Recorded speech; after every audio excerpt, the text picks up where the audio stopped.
Magandang araw po sa lahat.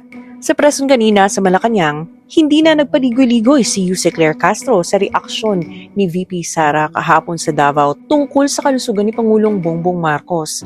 Kaya panoorin niyo po ang kanyang reaksyon.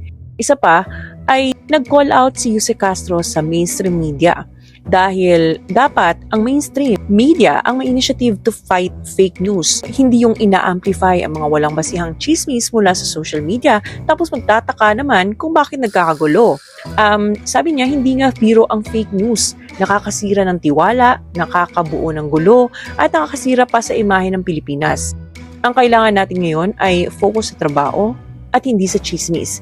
Yan po ang matalas na pahayag ni Yuse Claire Castro kanina o ni Auntie Claire. Kaya tingnan po natin ang video na ito kung saan sinupalpal niya si VP Sara. Watch this. May mga posts sa online na about na yung pag-attend ni Pangulong Ferdinand Marcos sa Bataan produkto daw po ng AI at last year pa daw po yun. Ano pong masasabi ng palasyo? Alam naman ng mainstream media ang katotohanan. So tayo, yung mga matitino na taga mainstream media, yung mga matitino na nasa social media, kayo na po ang magpatunay kung ang nakikita nila na ginagampanan na event o pinupuntahan na Pangulo na event ay AI lamang o totoo.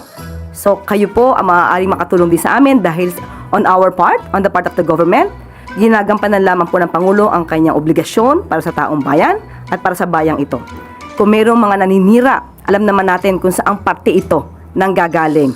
At suportahan natin mismo ang gobyerno at labanan natin ang fake news. And dun po sa naging reaction naman ni VP Sara kahapon sa President's health condition at sinabi niya ay isang answer lang, good luck. Ano po naman ang masasabi? Isang sagot, pero makikita nyo sa body language kung ano ang ibig sabihin. Nung tinanong ito, na masasabi nating irresponsible, isang irresponsabling tanong dahil walang pinanghuhugutan, walang batayan. Itinanong sa kanya, ano masasabi patungkol sa di umanong lumalalang kalusugan ng Pangulo. Doon pa lang sa word na lumalalang kalusugan, alam natin na walang basihan. Pero itinanong pa rin sa kanya. Kaya ang nakuha rin natin sa Vice Presidente ay isang irresponsableng sagot. Good luck, with a smile. At lahat ng sa paligid niya ay nagtatawanan. Bilang isang Pilipino, hindi natin gawi ang mangutya, pagtawanan, ang sino mang may sakit. Lalong-lalo na kung ito'y ginagawa lamang. Ginagawang sakit para masira ang Pangulo. Ang sabi nga nila, an idle mind is the playground. Or rather, an idle mind is devil's playground. So makikita natin, tumawa, is that a last laugh mentality or mockery of misery? Hindi ba dapat ang isang tao kapag may sakit, mas binibigyan natin ng atensyon at binibigyan natin ng dasal para mas maging maigi ang kalusugan? Hindi mo tatawanan at parang ikaw pa ay sarcastic sa iyong mga kasagutan. Salamat po. Sunod po ng tanong, Tristan Nadalo, Newswas Plus. Yusek, good afternoon. Follow-up na rin po doon sa fake news kasi may question po ko on anti-fake news efforts ng Malacanang. Kahapon po sinabi na nakakapansin ng surge of fake news sa kalusugan ng Pangulo recently. No? Gaano po kadesidido ang palasyo na may masampulan at maaksyonan ng legal action sa mga nagpapakalat po ng mga ganitong impormasyon? Kayo po ba'y nag-iisip minsan kung bakit nga ba dumadami ang fake news ngayon? Meron bang pagkakataon? Sinasadya ba? At alam naman natin kung ano yung mga fake news na naglalabasan. Ito'y halos lahat laban sa Pangulo at sa administrasyon na ito. At tungkol sa kalusugan, wala daw ginagawa ang gobyerno, lalong-lalo na patungkol sa krisis sa Middle East. Yan ay lahat ay kasinungalingan. Kitang-kita po natin kung paano gumalaw ang Pangulo at kung paano magtrabaho ang gobyernong ito. Meron pong ginagawa, nakita niyo po, sinimula na po ni Secretary Dave Gomez ang bibigay ng impormasyon sa DOJ para mas malawak ang imbestigahan ang mga taong nasa likod ng fake news na ito. At inaanyayahan na rin po namin, gagawa po ang PCO ng isang website o isang platform kung saan nyo po isusumbong lahat ng fake news na nagkakalat at yan po ay hindi namin tutulugan at lahat po yan ay dapat nasampahan ng kaso. Inuulit po natin, fake news. Yusek, on another topic, some groups are raising the alarm over the implementation of the DILG's Safer Cities policy. You have Kabataan Party List saying this is anti-poor and elitist, saying the government should focus on addressing poverty than ordinance enforcement. Yung sa 10 p.m. curfew minors, sabi naman po ng grupong Samahan ng Progresibong Kabataan, this may conflict with the Juvenile Justice and Welfare Act na wala raw po dapat penalty ini-impose sa mga bata.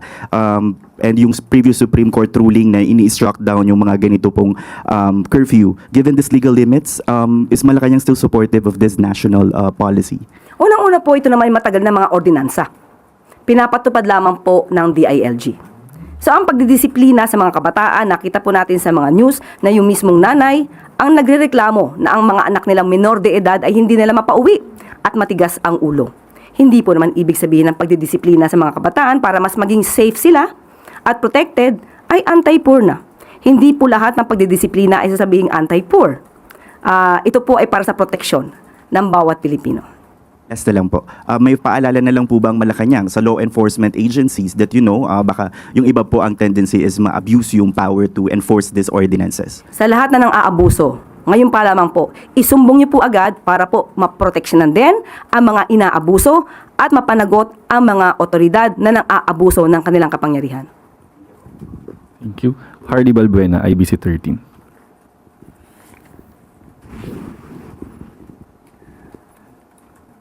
Isuyo po ng mic.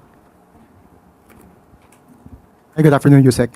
Ma'am, since present din po si DA Secretary Francisco Cho Laurel Jr. doon sa second uplift meeting, may update na po kaya doon sa EO that will impose the 50 pesos price cap on per kilo of imported well-milled rice? Yes, sa ngayon po ay naipasa na nga po itong rekomendasyon at nakikipag-coordinate po ang Pangulo at ang administrasyon sa DA at sa DTI para po maipatupad ng tama ang masasabing price cap sa nasabing bigas.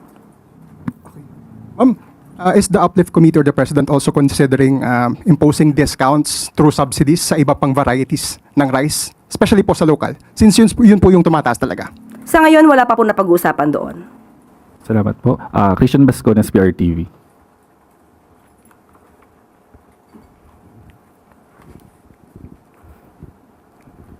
Yusek, aside from saying na nothing is off the table, humingi po ng assurance ng taong bayan, no? Particularly yung mga middle class, sa anong tulong ng pamahalaan ang pwedeng maibigay sa kanila. Like itong panukalang ahon bill ni Manila Congressman Rolando Valeriano bilang alternatibo daw po sa Bayanihan 3. This aims to give assistance to middle class 3,000 piso every month sa loob ng 18 months. Ano po yung reaksyon ng palasyo dito? Ano po yung bandang huli? 3,000 piso ang ibibigay sa middle class, lalong-lalo na po yung mga earning 25,000 pesos a month sa kanilang wage for within 18 months. Ano pong reaksyon ng palasyo dito? Unang-unang, hindi pa po natin natatanggap na ang version na sinasabi na ahon bill. Maganda po yan, pero nangangailangan po rin yan ng supplemental budget. So, tignan po natin. Hindi po ito pangit na bill. Maganda po siya. Pero syempre, kinakailangan pong pag-aralan po yan kung saan din kukunin yung budget kasi bago po ito. Hindi po siya kasama sa 2026 GAA. So, mas maganda po na mapag-aralan at kung ano man ang kahihinatnan po niyan at makakabuti po to sa taong bayan, especially sa middle class, hindi po naman yan tututulan ng Pangulo. For as of now, kailangan makita po yung pinaka-version po. Okay. Aside from yung sa mga fair discount po sa ating mga middle class, yung nakaka-consume po talaga nito, possible din po ba yung cash aid sa mga middle class, lalo-lalo na po yung mga minimum wage earners? Ngayon po, pag-aaralan po yan. Sabi nga po natin, kailangan po ng kaakibat na budget po dyan. So, kung meron po tayong batas at meron nakalagay na pong budget po dito, mas maganda po na maipatupad kung meron na po. Thank you, Yusek. Salamat po. Clay Pardilla, PTV4. Yusek, drivers suffer daily with high prices of fuel and very low income. How does Malacanang view Senator Bato de la Rosa's absences during the 20th Congress na umabot po ng 31 days yet he continued to receive pay, which is taxpayers' money? Hindi po siguro tayo ang dapat sumagot niyan. Ang dapat pong sumagot niyan ay si Senator Ronald Bato de la Rosa. kung ano po ang nararamdaman niya dahil karamihan po sa atin, halos lahat tayo ay nagtitipid. Sa kanya po niyo siguro itanong yan kung inyo po siyang mahahanap. Salamat po. Wala na pong katanungan. Balik na po sa iyo, Yusek. Maraming salamat. At bago tayo magtapos, Pangulong Ferdinand R. Marcos Jr. naging abala nitong nagdaang linggo upang iangat ang pamumuhay ng ating mga kababayan sa kabila ng mga pagsubok sa loob at labas ng bansa. Noong Lunes, malugod na tinanggap ni Pangulong Marcos Jr. ang mga opisyal ng Mitsubishi Motors Corporation kasama si Chief Executive Officers Takao Kato upang pag-usapan ang kanilang planong mag-produce ng hybrid electric vehicle sa ilalim ng Electric Vehicle Incentive Strategy Program. Pinangunahan din ng Pangulo ang oath-taking ng mga bagong halal na opisyal ng Vice Mayor's League of the Philippines kung saan binigyan diin ang pagpapalakas ng kakayahan, pondo at digitalization ng mga LGU upang mas mapabuti ang serbisyo sa taumbayan at mapatatag ang ugnayan ng lokal at pambansang pamahalaan. Noong Martes, pinangunahan ni Pangulong Marcos Jr. ang Uplift Committee meeting upang i-review ang rekomendasyon ng DBCC sa fuel excise tax at ang ibang mga hakbang upang mapabilis ang tulong sa taumbayan na apektado ng mataas na presyo ng langis. Nitong Miyerkules ay bumisita naman si Mexican businessman at philanthropist Victor Gonzalez Herrera kay Pangulong Marcos Jr. bilang bahagi ng pagdating ng pilgrim image ng Our Lady of Guadalupe sa June 13, 2025. Inaasahan na mapapalakas nito ang spiritual at cultural significance ng mga Katolikong Pilipino sa bansa. Kasunod nito ay agad na pinangunahan ng Pangulo ang ika-4 na PISAC Education and Jobs Sector Group Meeting upang matiyak ang agarang suporta para sa mga umuuwing OFW sa pamamagitan ng job matching, targeted upskilling at tulong sa pagninegosyo. Pinalakas din ito ang digitalization at suporta sa mga MSMEs. Kinagabihan naman ay dumalo si Pangulong Marcos Jr. sa 75th anniversary ng Philippine Holy See Diplomatic Relations sa Intramuros, Manila. Kahapon Huwebes ay pinangunahan ni Pangulong Marcos Jr. ang ika-84 na anibersaryo ng Araw ng Kagitingan kasabay ng pag-alala sa kabayanihan at sakripisyo ng mga bayani ng Bataan at Corregidor. Dito ay binigyan diin ng Pangulo na ang tunay na lakas ng bansa ay hindi lamang nasusukat sa tagumpay kundi sa kakayahan ng bawat isa na tumindig, magkaisa at bumangon sa gitna ng mga hamon.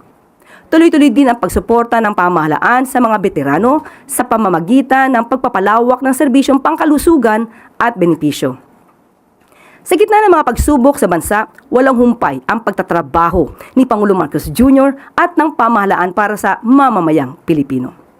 Muli, makakaasa po ang lahat na ang Pangulo ay matagumpay na ginagampanan ang kanyang sinumpaang tungkulin para sa bayan.